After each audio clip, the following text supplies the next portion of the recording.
नमस्कार, NokingNews.com में आपका स्वागत है। कोरोना के बीच में नाइट कर्फ्यू क्यों लगाया जाता है? क्या कोरोना वायरस रात को ही निकलता है? क्या वो दिन में इन्फेक्शन नहीं फैलाता? क्या कोरोना वायरस के कारण सिर्फ रात को ही परेशानी हो सकती है? क्या कोरोना फैलने में रातें मदद करती हैं? ये एक सवाल है जो लगातार लोगों के बीच में तैर रहा है। सोशल मीडिया पे लोग पूछ रहे हैं। सरकार की तरफ से आधिकारिक रूप से कहीं पर भी नहीं कहा गया कि कोरोना वायरस रात को क्यों हम कर्फ्यू लगा रहे हैं, क्यों कोरोना वायरस को रोकने के लिए हम रात में इंतज़ाम कर रहे हैं। ये एक सवाल है। इस सवाल को जानने के साथ साथ बहुत सारी चीज़ें और भी हैं कि अगर मान लीजिए रात में ठंडक होती है और कोरोना ठंडक में फैलता है, एक ये तर्क आया, तो साहब गर्मी के मौसम में कोरोना क्यों बढ़ रहा है, फिर सर्दी के मौसम में बढ़ना चाहिए था। ये बहुत सारे सवाल हैं जिनके जवाब कभी कभी वैज्ञानिक नहीं होते, कभी कभी तार्किक भी नहीं होते हैं, सिर्फ एडमिनिस्ट्रेटिव होते हैं। लेकिन ये जो इतना बड़ा देश भर में मुंबई से लेकर सब जगह तक कोरोना को लेकर नाइट कर्फ्यू लगाया जा रहा है बहुत सारी स्टेट्स में, इसके पीछे वजह क्या है? वीकेंड का कर्फ्यू लगाने के पीछे वजह क्या है? इसकी आज हम पूरी व्याख्या भी करेंगे और कुछ सरकारी सोर्सेज से जो जानकारी मुझे मिली है वो भी मैं आपके साथ साझा करूंगा। चैनल के सब्सक्रिप्शन बहुत ज़रूरी हैं क्योंकि संदेश जाना बहुत ज़रूरी है। कोरोना पे मैं जो जानकारियां दे रहा हूं वो बहुत साहस का काम है।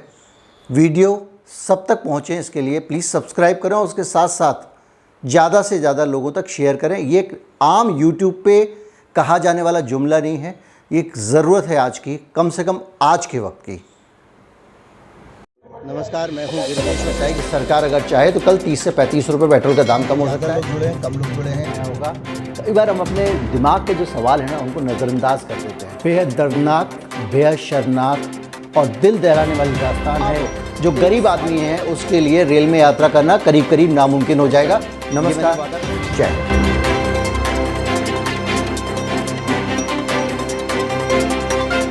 कोरोना के इस दौर में बहुत सारे और तरह तरह के चमत्कार हो रहे हैं। वैक्सीन लगवाने के बाद लखनऊ में जो पीजीआई के चीफ थे उनके साथ साथ अनगिनत डॉक्टर जिन्होंने सबने वैक्सीन लगवाई थी वो इन्फेक्शन का शिकार हो गए। पूरी देश और पूरी दुनिया जिस वैक्सीन पे नज़र रखे हुए है, उम्मीद बांधे हुए है कि ये हमको कोरोना से बचाएगी, ये कोरोना से हमको मुक्ति करेगी, रक्षक बनेगी हमारी, उस वैक्सीन को लगाने के बाद ही वो सारे के सारे उस 40% की कैटेगरी में आ गए जो कहा जा रहा है। वो WHO कह रहा है कि भाई 60% ही मामलों में ये अचूक है वैक्सीन, 40% में वैक्सीन हो सकता है काम ना करे क्योंकि जो एफिकेसी है उसकी वही है। तो आप हो सकता है कि वो सारे के सारे उस 40% में आ गए हों, लेकिन ये एक उन चमत्कार और अजूबों में से है। ठीक वैसे ही अजूबों में से जैसे कि बहुत बड़ी पॉलिटिकल रैली होती है। लंदन में बड़ी संख्या में लोग कोरोना की वैक्सीन के विरोध में सड़कों पर आते हैं, प्रदर्शन करते हैं, सड़कें भर जाती हैं, लेकिन आपस में कोरोना नहीं फैलता। किसान आंदोलन होता है, आपस में कोरोना नहीं फैलता।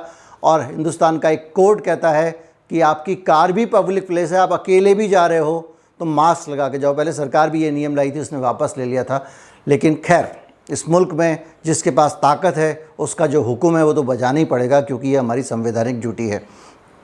अब मैं आता हूँ असली मुद्दे पर कि नाइट में कोरोना क्यों नहीं फैलता और क्यों ये मानते हैं प्रशासन के लोग कि रात में कोरोना कम फैलेगा या वीकेंड में कम फैलेगा। एक एक तरीके से बातें शुरू करते हैं। पहला कारण जो ये बताया जा रहा है वो ये बताया जा रहा है कि रात में कोरोना, अगर हम ये कहेंगे कि रात में कर्फ्यू लगा दो, लोगों को सड़क पे नहीं निकलने देंगे, तो आम तौर पर लोग घर में ही रहते हैं, लेकिन एक बज़ बनता है, एक माहौल बनता है कि भाई कोरोना आ गया है, कुछ बहुत सीरियस है, इसलिए हमको घर में ही रहना चाहिए। ये तो एक कारण हुआ। तो दूसरा कारण, वीकेंड पे हम जो है वो लॉकडाउन लगाते हैं ताकि गतिविधियां कम होती हैं और उन हालत में जो है वो लोग जो है वो पहले ही घर में रहते हैं तो दिक्कत ज़्यादा नहीं होती है और एक संदेश भी चला जाता है। बड़ा सवाल ये है कि भैया संडे लगा क्यों रहे हो, रात में लगा क्यों रहे हो, दिन में ही लगा लो। तो इस सवाल का जवाब ये है कि बहुत तगड़ी आर्थिक मार हम लोग खाए हुए हैं। मैं आपको बता दूं कि जो भारत की सरकार है, जो भारत के स्वास्थ्य सचिव में मैं चिट्ठियाँ लगा रहा हूँ, उन्होंने बाकायदा महाराष्ट्र की सरकार को कहा कि ये जो नाइट में आप कर्फ्यू लगा रहे हो, इससे कुछ नहीं होने वाला है, इससे कोरोना पे कोई ज़्यादा असर नहीं पड़ने वाला है, इसको छोड़िए, कुछ और उपाय करिए। खैर, अब मुद्दे की बात पे आते हैं। तो होता क्या है कि सरकारों को ये डर है कि पहले ही आर्थिक गतिविधियां ठप हैं, जो अधिकतम टैक्स लगा सकते थे लगा चुके हैं, जनता का जहां जहां से निचोड़ सकते थे निचोड़ चुके हैं। जिस आदमी के 4 चालान होते थे उसके 8 गाड़ियों के चालान किए गए ताकि रेवेन्यू की भरपाई हो। हर तरफ से तरह तरह के टैक्स लगाए गए, तरह तरह के सेस लगाए गए, जो जो मुमकिन था, जो जो महंगा किया जा सकता था, वो सब हो चुका है। अब दोबारा अगर आर्थिक गतिविधियां गड़बड़ाई तो दिक्कत हो जाएगी। इसलिए वो चाहते हैं कि कोरोना को लेकर एक्शन तो हो, लेकिन जनता को अवेयर करने तक ही सीमित रहे, ज़्यादा उसका असर आर्थिक गतिविधियों पर ना पड़े। लेकिन मैंने आपको बताया था अभी थोड़ी देर पहले कि मेरे पास एक सूत्र से मेरे को जो खबर मिली, वो खबर क्या है। उस खबर के मुताबिक उन्होंने 2 कारण मुझे बताए। पहला कारण ये बताया, जो दूसरे वाले से कम महत्वपूर्ण है, कि आधी रात को ज़्यादातर लोग पार्टी करते हैं, और जो पार्टी करने वाले लोग हैं, रेस्टोरेंट हैं, होटल्स वगैरह में पार्टी करने वाले लोग हैं, उनका एक्सपोजर ज़्यादा लोगों से होता है। जैसे मान लीजिए एक पार्टी हो रही है, 50 लोग हैं, तो हर आदमी 49 लोगों से मिल रहा है, हर आदमी 49 लोगों के संपर्क में आ रहा है।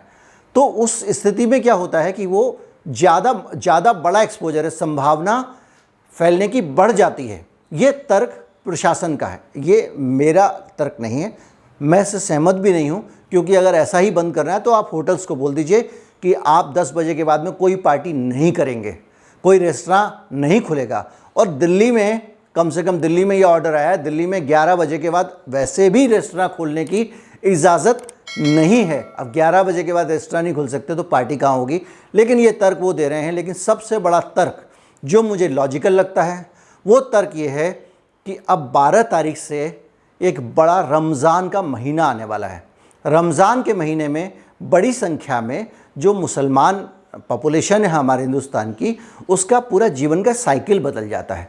उन लोगों को पूरे दिन करीब 14 घंटे 16 घंटे का रोज़ा रखना पड़ता है। उस दौरान वो पानी भी नहीं पीते हैं।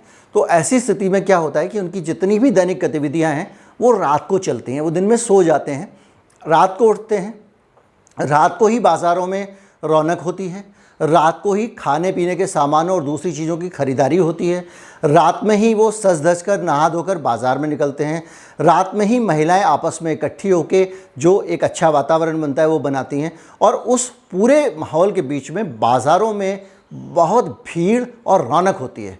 ऐसी स्थिति में जो कोरोना फैलने की गुंजाइश है, जो डर है, वो बहुत बढ़ जाता है। क्योंकि पार्टी से भी ज़्यादा एक एक आदमी का 60-60, 70-70, 80-80 लोगों से उस बाज़ार की भीड़ में इंटरेक्शन होता है।